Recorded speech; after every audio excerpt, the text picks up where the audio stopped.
Hello everyone, आज हम लोग डिस्कस करते हैं आयरन डिफिशिएंसी एनीमिया के बारे में। आयरन डिफिशिएंसी एनीमिया क्या होता है? आयरन डिफिशिएंसी एनीमिया होने का क्या कारण होता है? आयरन डिफिशिएंसी एनीमिया में क्या सिम्टम्स पाया जाता है? आयरन डिफिशिएंसी एनीमिया में क्या टेस्ट वगैरह करवाते हैं? आयरन डिफिशिएंसी एनीमिया हम लोग क्या खाना चाहिए, क्या नहीं खाना चाहिए? आयरन डिफिशिएंसी एनीमिया का क्या ट्रीटमेंट रहेगा?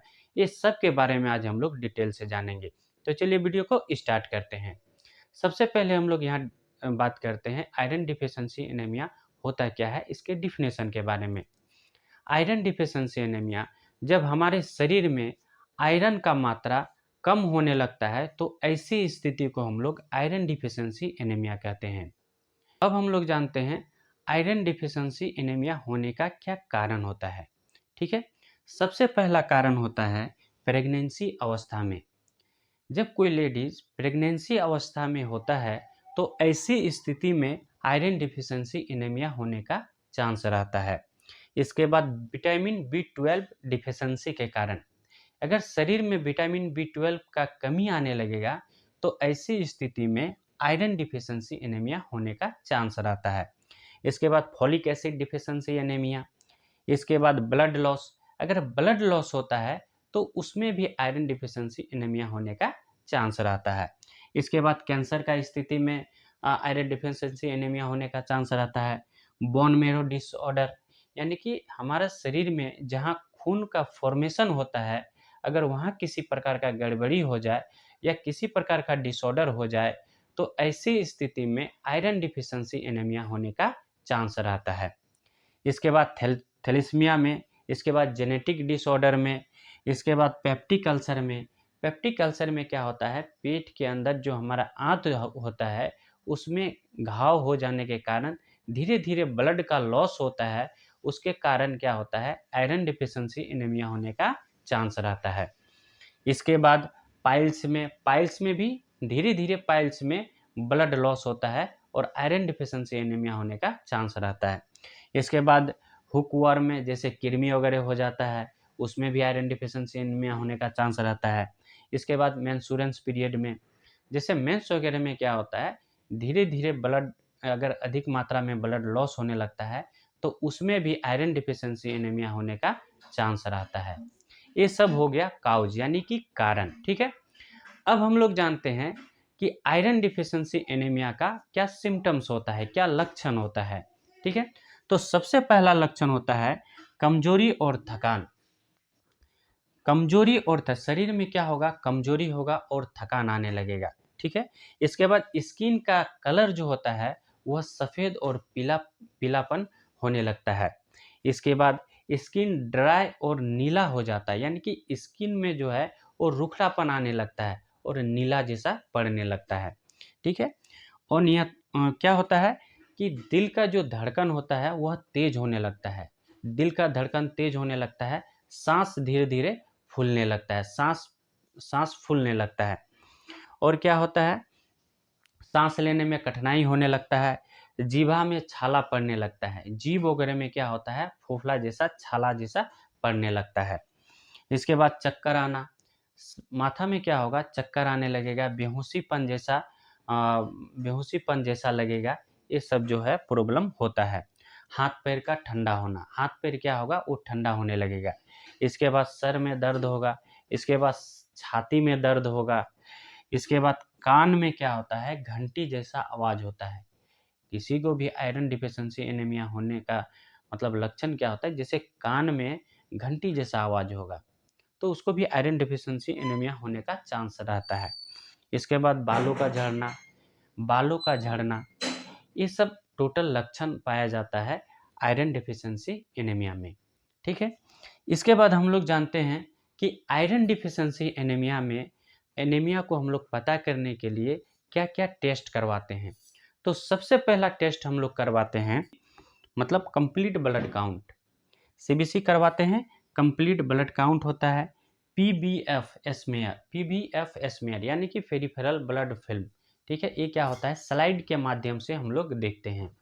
ठीक है, इसके बाद क्या करवाते हैं, आयरन टेस्ट करवाते हैं। इसके बाद हेमोग्लोबिन टेस्ट करवाते हैं। इसके बाद विटामिन B12 टेस्ट करवाते हैं। इसके बाद फोलिक एसिड लेवल हम लोग चेक करते हैं। इसके बाद फर्टिन टेस्ट करवाते हैं।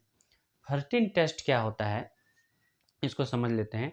फर्टिन टेस्ट जो होता है, यह विटामिन सी का एब्जॉर्बेशन को इंडिकेट करता है, यानी कि हमारे शरीर में कितना मात्रा में एब्जॉर्बेशन का क्रिया अच्छा से हो रहा है या नहीं हो रहा है, उस चीज़ को इंडिकेट करता है फर्टिन टेस्ट। ठीक है। इसके बाद हम लोग आयरन का एक और टेस्ट करवाते हैं, क्या होता है, TIBC, यानी कि total iron binding count test. ठीक है। ये टेस्ट आयरन डिफिशिएंसी एनीमिया में हम लोग इतना सारा टेस्ट करवाते हैं। अब हम लोग बात कर लेते हैं आयरन डिफिशिएंसी एनीमिया में हम लोगों को क्या खाना चाहिए। ठीक है। आयरन डिफिशिएंसी एनीमिया में हम लोगों को आयरन युक्त भोजन करना चाहिए, यानी कि जितना ज़्यादा मात्रा में आयरन लीजिएगा, क्या होगा, आयरन डिफिशिएंसी एनीमिया से उतना जल्दी मुक्ति मिलेगा। ठीक है। आयरन डिफिशिएंसी एनीमिया को कम करने में सहायक होता है। तो आयरन युक्त भोजन लेंगे, इसके बाद गुड़ लेंगे, चना लेंगे, दाल लेंगे, राजमा लेंगे, फल लेंगे, अनार लेंगे, सेब लेंगे। ये सब में क्या होता है, आयरन का कंटेंट अच्छा होता है। इसके बाद सब्जी में हो गया, बीन्स हो गया, मटर हो गया, बीट हो गया, इसके बाद बथुआ साग हो गया, मेथी साग हो गया, पालक साग हो गया, पम्पकिन सीड्स में आता है, पम्पकिन सीड्स हो गया, जैसे तिल वगैरह होता है, काला तिल वगैरह, ये सब में आयरन का कंटेंट अच्छा रहता है। इसके बाद नट्स में हो गया, काजू किशमिश हो गया, बादाम हो गया, पिस्ता हो गया, ये सब में आयरन का कंटेंट अच्छा रहता है। इसके बाद जो नॉन वेजिटेरियन रहता है उसके लिए एग्स हो गया, रेड मीट हो गया, सी फूड हो गया, ये सब में आयरन का कंटेंट अच्छा रहता है। इसके बाद आयरन, जब आयरन हम लोग लेते हैं तो हम लोग को सलाह दिया जाता है इसके साथ में विटामिन सी लेना चाहिए। क्यों लेना चाहिए? अगर हम लोग विटामिन सी आयरन के साथ लेते हैं तो आयरन के साथ विटामिन सी लेने से उसका जो एब्जॉर्बेशन होता है वह अच्छा होता है। तो विटामिन सी के साथ में हम लोग को लेमन वाटर या ऑरेंज जूस, आंवला, ये सब मतलब खाना चाहिए, यानी कि आयरन का जो एब्जॉर्बेशन होगा वो अच्छा होगा। इसके बाद हम लोग जान लेते हैं एक दिन में हम लोग को आयरन का कितना रिक्वायरमेंट रहता है, मेल में और फीमेल में। हम लोग का एक दिन में आयरन का requirement 8 mg per day male में होता है, और फीमेल में थोड़ा ज़्यादा होता है। कितना होता है? 18 mg पर डे, यानी कि 18 mg पर डे फीमेल में उसको आयरन का जो आयरन आयरन लेना चाहिए। इसके बाद आयरन का एब्जॉर्बेशन सही से कहाँ होता है? आयरन का एब्जॉर्बेशन सही से ड्यूडेनम में होता है। ठीक है। आयरन का एब्जॉर्बेशन ड्यूडेनम में होता है। इसके बाद हम लोग जान लेते हैं कि आयरन में क्या परहेज रखना चाहिए। आयरन डिफिशिएंसी एनीमिया में क्या परहेज रखना चाहिए? आयरन के साथ कभी भी दूध हो गया, चाय हो गया, कॉफ़ी हो गया, ये सब नहीं लेना चाहिए। क्यों नहीं लेना चाहिए? इसके साथ में जो है आयरन का जो है एब्जॉर्बेशन अच्छा नहीं होता है। अब हम लोग बात कर लेते हैं आयरन डिफिशिएंसी एनीमिया में क्या ट्रीटमेंट होना चाहिए, इसका इलाज कैसे करेंगे, इसमें कौन कौन सा मेडिसिन दिया जाता है, तो इसके बारे में हम लोग जानते हैं। आयरन डिफिशिएंसी एनीमिया में ट्रीटमेंट करने के लिए ये डिपेंड होता है पेशेंट के कंडीशन के अकॉर्डिंग, इसका हम लोग ट्रीटमेंट करते हैं। यानी कि पेशेंट को देखने के बाद ये डिसाइड किया जाता है कि उसका डोज कितना देना चाहिए, कितना नहीं देना चाहिए। फिलहाल हम लोग बात करते हैं कि आयरन डिफिशिएंसी एनीमिया में कौन कौन सा मेडिसिन, कौन कौन सा टेबलेट, कौन कौन सा इंजेक्शन ये देना चाहिए। ये एजुकेशन पर्पज से बता रहे हैं। कोई भी मेडिसिन अपने मन से ना ले। कोई भी मेडिसिन अगर लेना है तो डॉक्टर के सलाह के अनुसार मेडिसिन लेना चाहिए। तो बात करते हैं यहाँ हम लोग, जब आयरन डिफिशिएंसी एनीमिया होता है तो हम लोग आर्बिटोन सिरप या कैप्सूल या इंजेक्शन फॉर्म में दे सकते हैं। अगर मान लीजिए सीवियर केस है, यानी कि गंभीर अवस्था है, तो उसको हम लोग इंजेक्शन दे सकते हैं। अगर गंभीर अवस्था नहीं है तो उसको हम लोग टेबलेट या कैप्सूल फॉर्म में दे सकते हैं। इसके बाद आर्बिटोन सिरप कैप्सूल इंजेक्शन आ गया। इसके बाद डेक्सोरेंस सिरप या कैप्सूल हो गया। इसके बाद हेम्फर सिरप या टेबलेट हो गया, या फेरिक एक्सटी टेबलेट फॉर्म में आता है। इसके बाद फेरोनिया एक्सटी टेबलेट फॉर्म में आता है। इसके बाद इंजेक्शन का बात करें तो CB12 इंजेक्शन आता है, जो विटामिन सी इंक्लूड रहता है इसमें। इसके बाद आयरन सुक्रोज होता है, इसमें आयरन का कंटेंट अच्छा रहता है। आयरन सुक्रोज इंजेक्शन होता है, इसका ब्रांड नेम होता है आर्बिटोन एम्पुल। यह एम्पुल में आता है, जिसे इसका और ब्रांड नेम आता है सुक्रोकैन एम्पुल। इसके बाद फेरोनॉब एक्सटी इंजेक्शन। इसके बाद विक्टोफोल एस इंजेक्शन। इंजेक्शन हम लोग किस कंडीशन में देते हैं? जो पेशेंट सीवियर कंडीशन में होता है, सीवियर कंडीशन में होता है, उसको हम लोग इंजेक्शन के रूप में देते हैं। अगर उतना परेशानी नहीं है तो टेबलेट फॉर्म में, सिरप फॉर्म में ये सब हम लोग देते हैं। अगर मान लीजिए आयरन डिफिशिएंसी एनीमिया या खून का अधिक मात्रा में लॉस हो जाता है, तो उसको ब्लड जो है चढ़ाने का, यानी कि ब्लड ट्रांसफ्यूजन का भी नौबत आता है। तो ऐसी कंडीशन में पेशेंट को हॉस्पिटल में एडमिट करा के ब्लड ट्रांसफ्यूजन किया जाता है। इसके बाद उसका स्थिति धीरे धीरे ठीक होने पर इंजेक्शन वगैरह लगाना पड़ता है।